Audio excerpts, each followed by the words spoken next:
Hi, and welcome to another episode of Twice as Hard. I'm Janelle Benjamin, founder and CEO of All Things Equitable. Hope that you've been enjoying the show.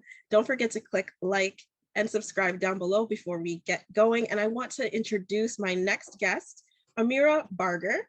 She is an executive vice president on the global health sector team at Edelman, the largest global communications firm providing senior diversity, equity, and inclusion support to organizations as a consultant. She's a scholar, practitioner, thought leader, bringing more than 17 years of experience in strategic communications and doing all the things. Amira, welcome to the show. Thank you, Janelle, for having me. So glad to be here. And it's a pleasure to interact with you here live and in person, other than on LinkedIn, where we've been friends for a while on LinkedIn. So glad to be here with you. I'm really glad to have you with us as well. It's amazing to connect with other like-minded practitioners through this series in which we're profiling the experiences of Black women, which is really, really important, particularly at this time of social justice and where we're seeing Black women recently in the media. We're shining a light on their experiences. We've seen it with Jada Pinkett Smith. We've seen it with Judge the Honorable Ketanji Brown Jackson. And I know you wrote an amazing piece all about your experience as a Bay Area parent. Why don't you tell us a little bit about that and how that sort of twice as hard phenomenon resonates for you and the story of Ketanji Brown Jackson?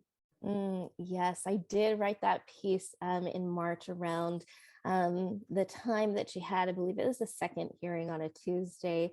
And I wrote that piece in rage. It was an outpouring of my internal monologue and righteous indignation, if you will, because I was sitting on the second day of the confirmation hearings with my daughter, who is 9, a beautiful little Black girl with her curly mane. And I felt the pain and exhaustion of a common but unsatisfactory answer to a question that she asked me, which I mentioned in the piece. Senator Ted Cruz of Texas was peppering Judge Ketanji Brown Jackson with questions and wouldn't let her get a word in edgewise. And so my daughter asked me, can I say a word I'm not supposed to? And the word was jerk. And she asked, isn't he kind of being a jerk? And why isn't anyone doing anything about it? And kids are so innocent. And, even at her age, the way that we've raised her and the way she's socialized, even she knew that's not how you talk to people. That's not how you interact with people. And, I've had to give myself the bell hooks lesson speech too many times. And it's one that I gave my daughter to help her understand and to explain what was happening, about how, each of us holds, power. And in particular, as Black people, Black women, one day that she will be, we are not wanted in certain places and spaces. And so there's often this attempt to erase, right? And to stamp out our power and our light and our shine. And it was so frustrating to me to have to give that same speech I give myself so often to my little daughter in the year 2022, the year of our Lord AD. It was exhausting, as it continues to be. Because, as Black women, what we know, and I alluded to it in the piece, is that this vote, right, it was 53 to 47. It marks a historical moment, absolutely, as much as it marks a continuation of intense scrutiny, right? Because being in the room for us often results in intensified scrutiny, and there's a continued proving, hence that sort of twice as hard for half as much. And that's one of the reasons I wrote the piece, is I had to get it out and bring light and air to a common experience that still many people don't realize we have and contend with just by waking up and putting our feet down on the floor as Black women. Yeah, I mean, I reflect on that, the vote, and it was way too close, if you ask me. Like way too close. But you're right, the scrutiny now that is going to be cast upon her in that role, every decision picked apart. Was she on the right side of justice? It's just going to intensify her experience, right? And the photo that you used, is an image that we've seen so many times where, she's crying. She's finally Tear. had Yep. enough and she's breaking down and she's wiping that tear from her face. And yeah, it speaks to so many Black women's experiences in the workplace and the ways in which, we're working twice as hard. We're not Mhm. being seen.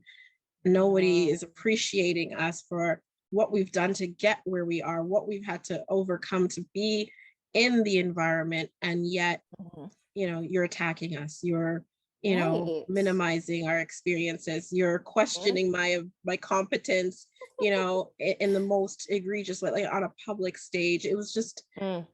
so dehumanizing on so many It levels. was. It was spectacle, right? It was It was. spectacle. The lack of Yeah. value, and it's sort of, we celebrate you, but we don't value you. And we saw that so many senators, whether it was Tillis, Hawley, Grassley, Blackburn, many of them noted on video, which lasts forever, how proud they were, or their Mhm. admiration and the overwhelming experience and qualification of Judge Brown Jackson. Yeah. And yet they still undermined her both in that process, but also at the end point of the decision of having voted against her.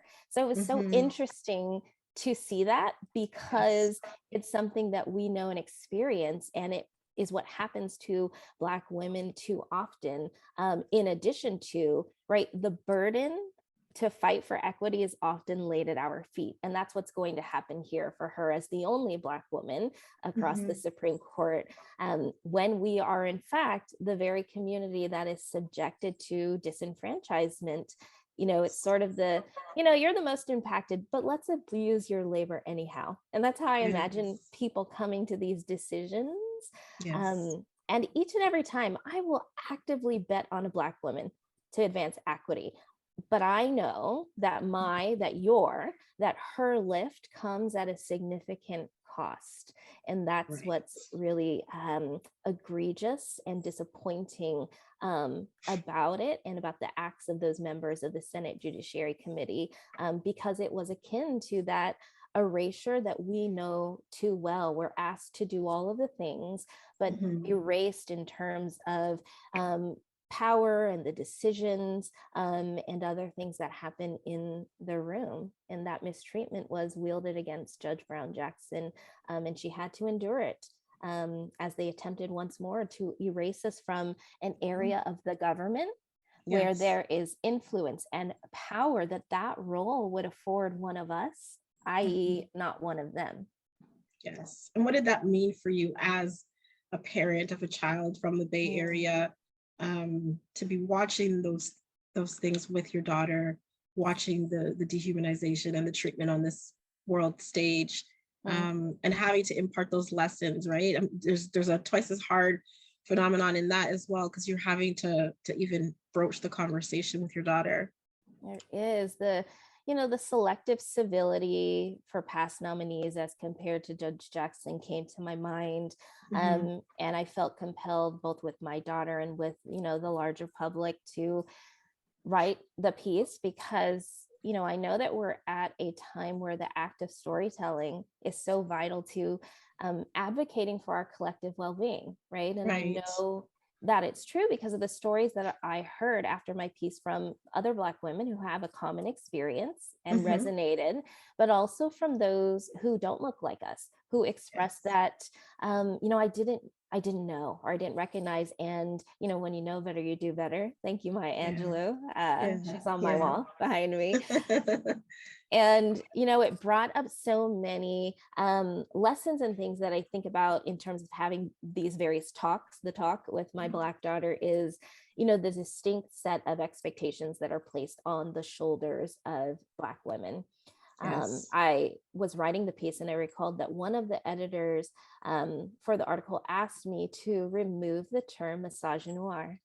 Oh no. because it's not a term that is easily understood by the public at large. And I said, absolutely not. I wrote back and I said, it's going to be in the final piece and it has to be. And what I promised was that I would attempt to briefly define it in Right. parentheses. Right.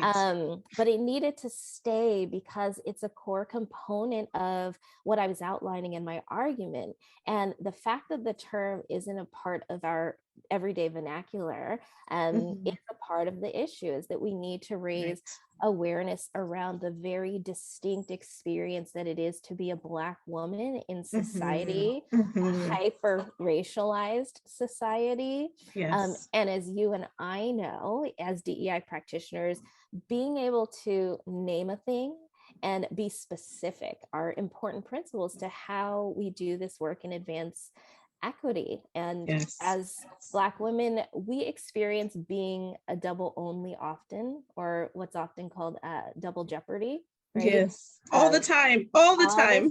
All the time. We live at that intersection of race and sexism. And that misogynoir, thank you, Moya Bailey, a Black feminist who coined that term, and then intersectionality, thank you, Kimberly Crenshaw. But those concepts and those ideas are very specific. Misogynoir is very specific to Black women, and we are the most disrespected, the most unprotected, and the most neglected in America, and in many racialized societies. I'm here in the US. I know some of your audience isn't, but Malcolm X said that, there is a very distinct experience to live in a hyper-racialized society as a Black woman.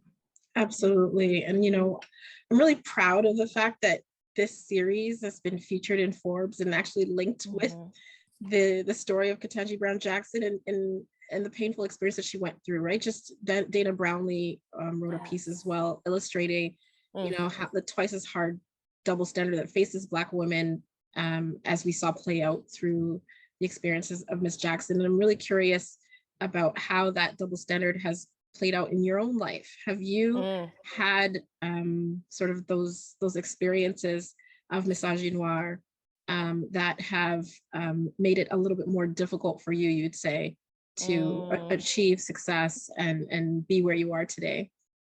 I have, I practice DEI now, and I often start with my origin story of how I came to this work, because so much of the way that I was raised and socialized has led me to this vocation, which started out in the nonprofit sector, which is largely white and largely female. And so many instances and experiences of misogynoir as a Black female fundraiser prior to where I work now in the agency world and as a practitioner of DEI, because of the demographic and the way that that sector is made up. I would often interact with board members and high net worth individuals who were largely white and male or white and female.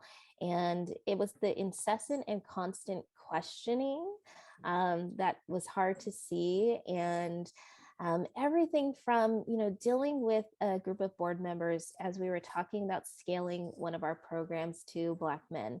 And in a reference to a recommendation that I made, a white male board member saying, that's not how you reach Black men. To me, a Black woman who has Black brothers and a Black father, without, him saying that without any data, but to counter sort of my, recommendation that comes from a place of lived experience and being in community and a part of community. That was hard.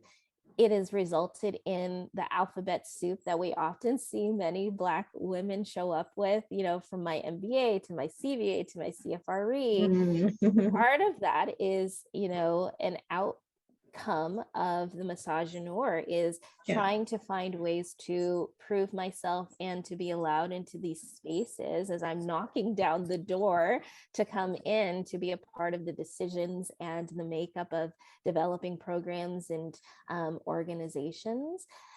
That's how it has shown up for me in many ways, is that alphabet soup. And going back to, Judge Jackson in those hearings, there's this Washington Post visual that shows the multitude of ways in which she's immensely overqualified Yes. for that particular role as compared to the other sitting justices and other nominees Yes. of the past. Mhm. And that is so often an experience, in the US, particularly where I am. Millennial Black women are the most educated, and they're Right. also the most saddled with debt.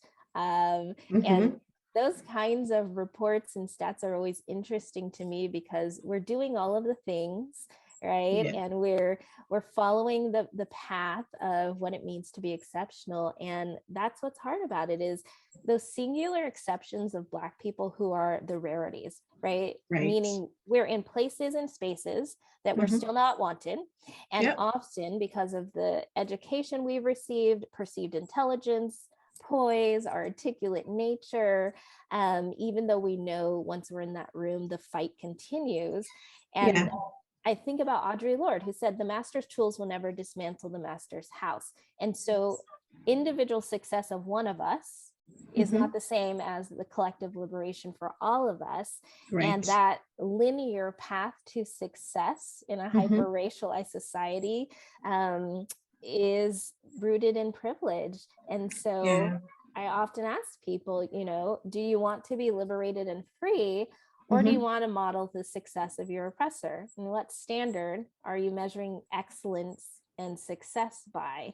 And Right. so exceptionalism is harmful to us because we are human, and sort of this Black super woman, Black women as superheroes. That sort of trope is harmful because Yes. it means that we never get to rest and we always have to be on, and it abdicates accountability for everyone else that's not us, as sort of this permission Yes. slip to sit back Mhm. and reap the benefits of our brilliance without the sweat equity, and further without providing to us any actual rights or pay or respect Yes. or dignity. Yeah. That exceptionalism is isolating as well. It's, there's an episode coming up in the series that talks about how it also causes our blind spots, right? Mm, To, we've made it and now we don't actually see the oppression and the things that are right. actually done to us because we feel like, you Mm, know, I wouldn't have gotten in the door if it wasn't that I was good enough or deserving. And then you actually don't, you fail to see the oppression that's still taking place, that can still happen and still harm you. And it was Katrina Stroll in one of the episodes who talked about, just the mm, taking the cape off, right? We need to give ourselves that permission, that grace to just put our superhuman capes down and then yes. just be, right? Please. Just be. Yes. I want ease and comfort and rest and a nap and peace. We are divine human beings and we're warranted rest. And Yeah. we can't be on all the time. And you're right, it robs us of our humanity. Yes, yeah, that you're sounding exactly like Janice Gassam. She Mm, was another guest who talked about, just the fact that we just need to just Netflix and chill if we want to by ourselves, so yes. without feeling like we need to always be doing all of the Mm, things. So being tell me, strong. Mhm. oh my God, that trope of being strong, All the it's so time. all the time, it's so problematic, and we're not always strong, and we don't need to be always strong. Right. And it was really telling that Ketanji Brown Jackson, she cried, right? Judge Jackson cried Mhm. in that moment. Just it gave us all permission It did. to just be sad, A to moment just of to just vulnerability. yeah, to just not be strong all the time. To she was strong when she needed to be, Yes. but definitely showed that she's human as well. And I think Yeah. that was important. I think it was important for the world to see. I don't know about you, but Yes. I know personally there have been times and places and spaces where I was totally disrespected. Mm, And I remember in one law firm I worked in when I was transitioning back from the United States to Canada, where I live. Worked in a law firm environment, and I wasn't able to practice law yet, right? I mm, wasn't licensed, and I had to take a sort of survival job. And I mm. got into this firm, and I thought, okay, great, I've got the JD, but I'm not called to the bar, so hopefully it'll be a mentorship opportunity. Like I went in there thinking I'm going to learn about the the, you know, the practice of law in the Canadian environment, and I'm going to meet some great mentors. But instead I was, you know, made into like a clerk and an assistant, which is fine. I was still learning how to file pleadings and how to, you know, deal with service of process and things that I would need to know as a lawyer. But it was how I was spoken to. I remember walking into an office that I don't even know who belonged to and just shutting the door at one point when I was totally minimized, disrespected, diminished. And I cried. I leaned up against the door and I just sobbed because like, what am I doing here? Why am I allowing another person to treat me this way, to speak to me this way?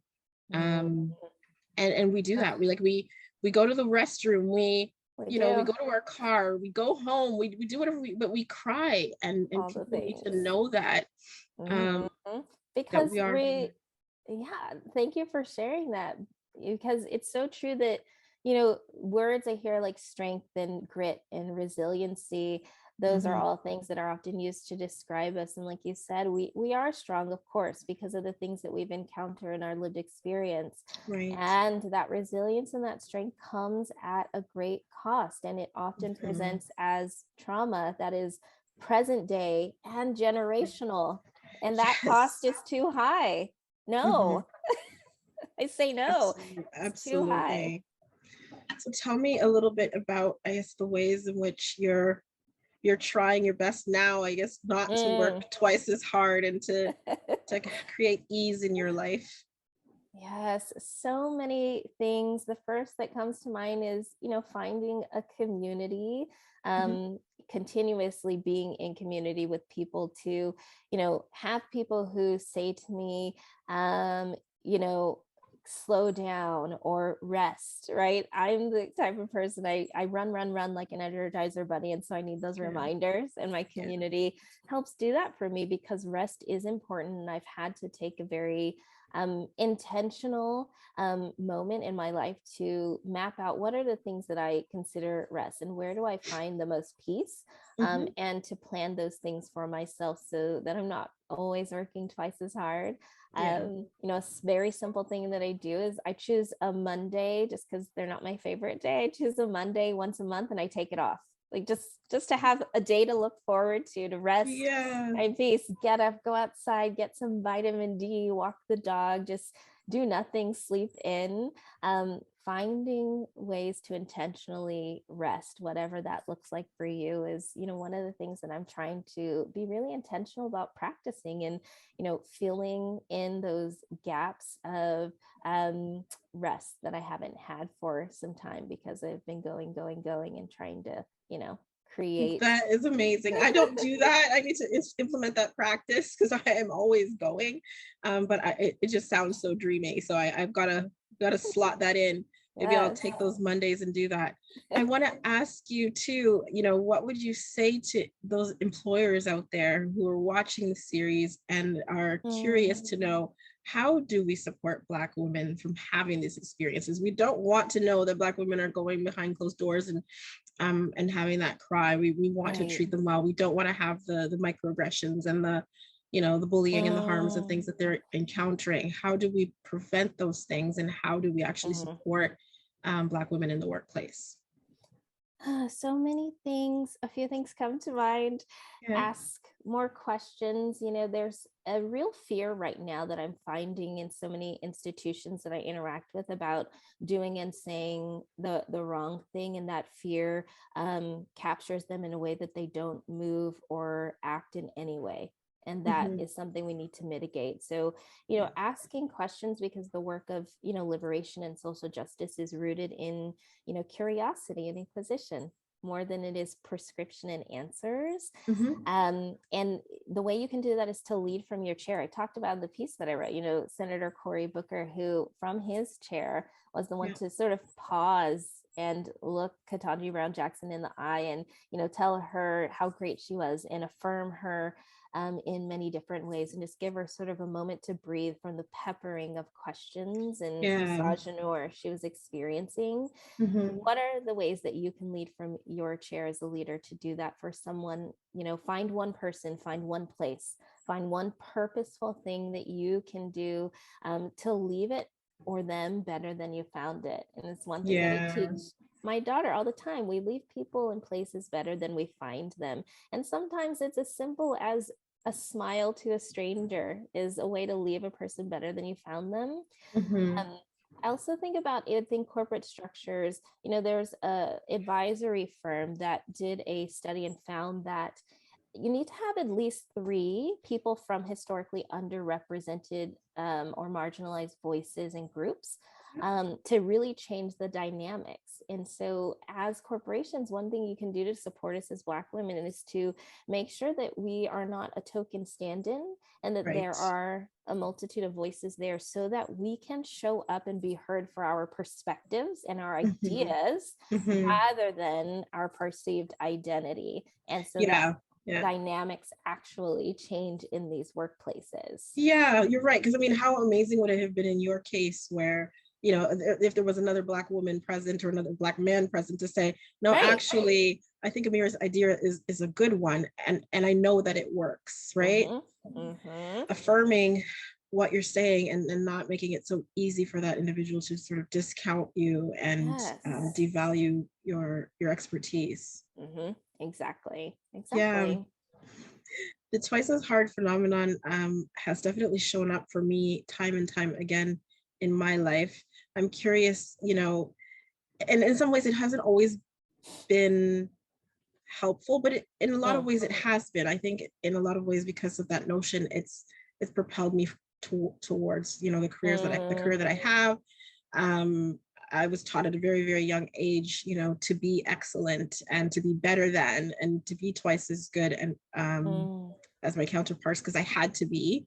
Does that resonate for you? And who in your life, I guess, might have been giving you that sort of nudging, and why? Let's talk about that.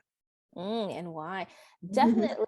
I am a person who is achievement oriented, and so the working twice as hard is something that has certainly been a part of my story, from the get-go.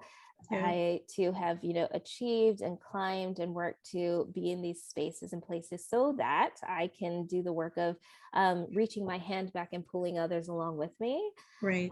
So it has definitely shown up and propelled me to where I am, today, is because I know that I have to stay ready and be ready at all times.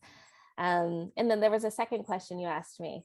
I was gonna say, and why? Like, if that, that's been imparted to you, sort of, why was it imparted? Where does that come from for us as a people?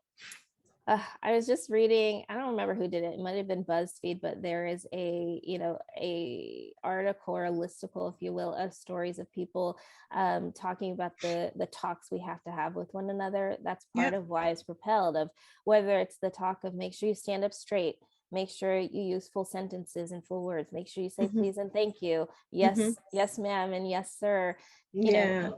So much of the propelling into being twice as good has been from a place of protection and a place of fear of, we know that there are perceptions we walk into, right? In a hyper racialized society that is built on, the characteristics of white supremacy and the water we all swim in. And so, I have had or been given these talks to make sure that I am protected, to make sure that I have the tools that I need to walk into these spaces and navigate as best I can, so that I can, survive it, if you will. And, there's a lot that's wrapped into that, whether it's trauma or emotional harm, some level of injury to us as a people is part of what I think drives that notion of make sure you are ready and that you stay ready at every opportunity. And it's certainly a part of how I've shown up for the for as long as I can remember in my life, whether it was Yeah. in school, in the workplace, in volunteering or civic organizations, you name it, is I stay ready. And I, Mhm. like I said, I collect the degrees and the certificates and the experiences. Yeah. And it's making me think of this idea and this thing that's happening in corporate spaces right now of more leadership and more training for us, which I don't like. And I think many of us are talking about this. I am someone who's been invited to all the things, a Yeah. scholarship, whether it's Leadership San Francisco or the McKinsey Black Accelerator, all of these things and the Mhm. trainings in the ways in which we're over mentored, Mhm. but often under sponsored. And part of that I think comes from the being twice as good is, always trying to upskill. In these places and spaces in order to achieve and to be invited into the rooms. Right. And what would you say to your daughter now about Mm. how to be excellent while Mm. potentially not working twice as hard? Like, just, it's really difficult. It's like this balance, right? I have a 9-year-old son myself, and a lot of what you Mm. shared just resonated with me in terms of just almost like the militant, behave yourself, say good morning, say good evening, Yeah. like all of those types of things, Mm. preparing him to be excellent. One of the things I always tell my son, and it's really sad, even while I chuckle, I always tell him that, if I don't sort of discipline you now, the police may one day, right? I Mm. say that to him. Um, Recognizing, that there's this machinery out there, this system that is, eating up and chewing our Black men out in droves. And so I'm Sure. preparing him to be excellent. I'm also preparing him to be almost obedient and compliant. So it's like, Mm. talk back to me. Don't, watch your lip, watch your tone. That's, Mm. those things are not going to be acceptable in the workplace, in society, getting him ready for what he is likely to face in some Right. aspect of his life, right? Whether he's stopped by the police, whether he's he's out with his friends at the mall, and you're the Mm. Black boy, and they pull you to the side. I'm preparing him to lead, to be excellent, to say, what, I wasn't involved, my friends were doing this or that, and um to be almost exceptional, right? Mm-hmm. So I guess, how are you now, after writing this piece, seeing what happened with Ketanji Brown Jackson, having these conversations with your daughter, preparing her to be excellent, but at the same time, we don't want to perpetuate the harms and the intergenerational trauma and the things that tell us that we can't rest and relax, and Right. um, that we shouldn't need to be saying we need to be twice as good and work twice as hard, as much as Mm. it has caused us to be as excellent as we are, right? Having all those, the ABC soup of credentialism, right? What do Mm-hmm. we do as parents, like as Black parents? This is a difficult Yeah, it conversation. is difficult because I don't know that I have any of the right answers, but Yeah. for me, and what I'm doing for my 9-year-old is, it's yes, and similar to you, I'm preparing her for what I know she will encounter in this Mm-hmm. world, Yeah. because I can't change the world. I can affect change in my small part of it, and so the way Right. that I do that with her is, while we prepare her for the environment she'll encounter outside of our home, is that here and with us, me and my husband, and in our home, this is a place that is safe for you to practice that personal agency, to show up as you choose to be vulnerable, to cry, to ask questions, to get it Yeah. wrong, to get it right. We Mm-hmm. try to cultivate that space here in our home so that she knows that she is affirmed, that she is valued, that she is loved. Mm-hmm.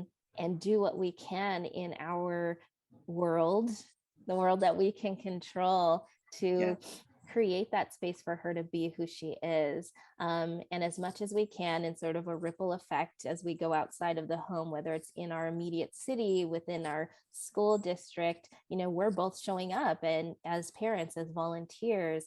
Mm-hmm. Here in my little city, Benicia, here in the Bay Area, California, I serve on the Commission United for Racial Equity, and I serve on my daughter's school site council.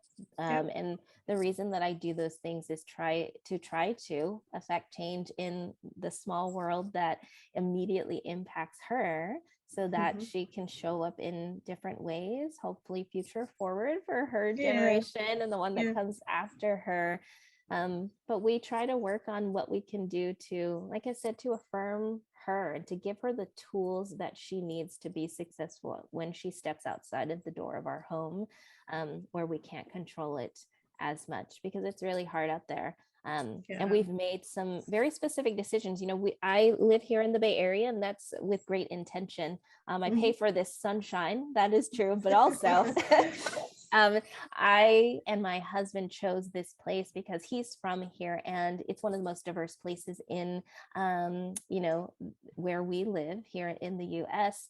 And in particular, the Bay Area is a very special place and pocket, and sort of the ethos of how people move here is something we wanted her to experience, and a way that we wanted her to grow up and be socialized, because there is something in our perspective very special about the mixed bag of people and ideas and beliefs that is very distinct to the Bay Area, in particular, and the culture here.